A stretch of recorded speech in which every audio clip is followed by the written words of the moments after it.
Okay, so dumako naman tayo sa Boolean, no? Basically, what is a Boolean, no? So basically, is a data type that can hold one of two values, yeah, true or false, and it's used to represent logical values and it's commonly used in decision making and comparisons. For example, ayan, Bull is sunny equals true, Bull is raining equals false. Then console right line is sunny. Then the output dapat will be true. Pero kapag console right line raining, the output will be false. So paglalabas, for example, sunny yan, true,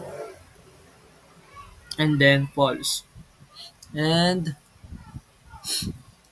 basically, ayan, bullying is play a crucial role in controlling the flow of programs through conditional statements like if, else, and loops. So, ayan o.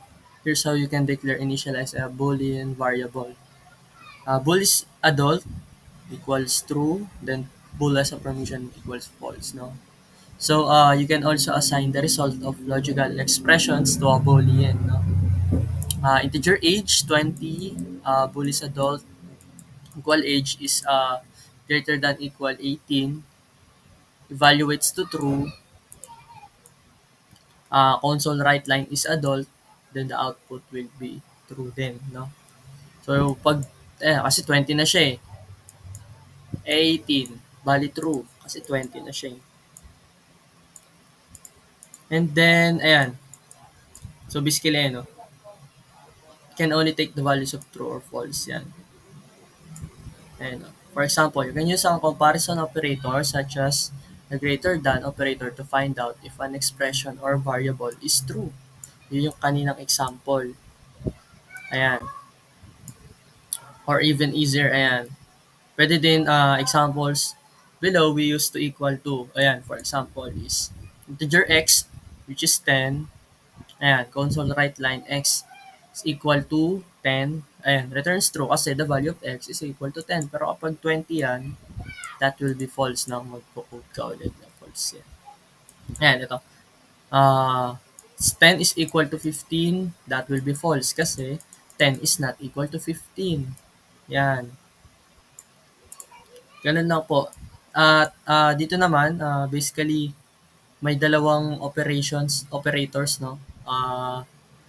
Sa Boolean, no? Merong comparison operators and logical operators. So, pag comparison operators, basically ito, equal to, not equal to, greater than, less than, greater than or equal to, less than equal.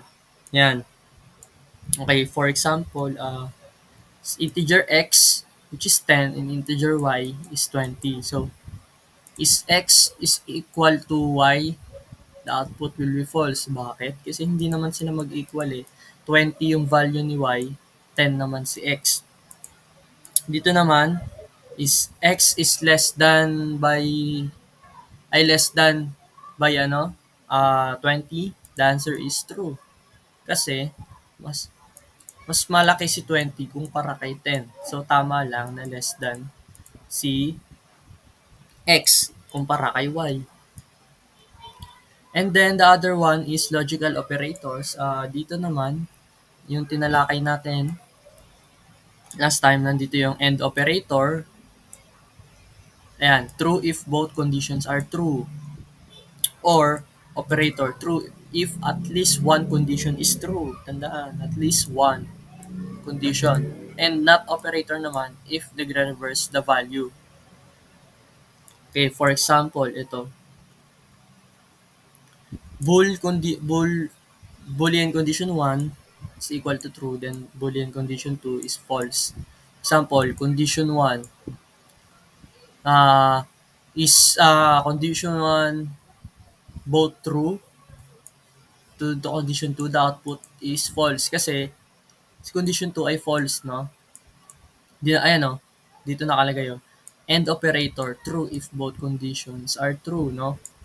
Magiging true lang yan kapag yung condition ay parehas true. Dito naman sa isa, console right line, condition 1 or condition 2, the output is true. Kasi, ayan o, ano to? Kasi, may one condition is true. Ayan o, or operator, true if at least one condition is true. And then dito naman, not operator, the output is false kasi reverse the value, no? Nag-reverse yung value niya kapag sa not operator. And then dito naman, booleans are essential in controlling the flow of program. Here's an example of it. With an if-else statement, no? So, tatalakayin to next. Basically, bool is weekend, false true. If is weekend, yan, console right line, relax is the weekend. Else, control right line, time to work. Yan. If weekend yung lalabas, basically, relax is the weekend yan. And then kapag hindi naman, false naman, basically, lalabas ito. Time to work. Ganun lang kapag pag ni-run. And then you can also use booleans in those, for example, no? So, mamaya na yan. Ayan, so, ito, for example, eligible to vote using system. Ayan. Console right line, enter your age. Integer age convert to int 32. Console right read line. Bool is eligible to vote. Age, ayan. Greater than 18. Yan. If eligible to vote, yan, console right line, you are eligible to vote. Else naman, you are not. Now, for example, pag ni-run to, kunyari, ilang taong ka na, 18, yun, eligible to vote ka na. Pero kapag nilagay mo 16, 17, hindi. Ang lalabas ito, you are not eligible to vote. No? Ayun, no? In this program, the user enters their age. The program calculates whether they are eligible to vote based on the condition of age greater than equal 18. If it then displays an appropriate message, no? Ayan, so basically, summarize booleans in C# are simply yet powerful data type that represent logical values, true or false, no? They are crucial for decision making and comparisons and controlling program of flow. So, yun. Mahalaga din to, no? Kasi, ayun nga, sila yung nagde-decision sa programming, no? Lalo na pag hindi mo alam. At sila din ay marunong magkumpara at mag-control ng program ng flow para hindi magulo at maayos. So, yun lang.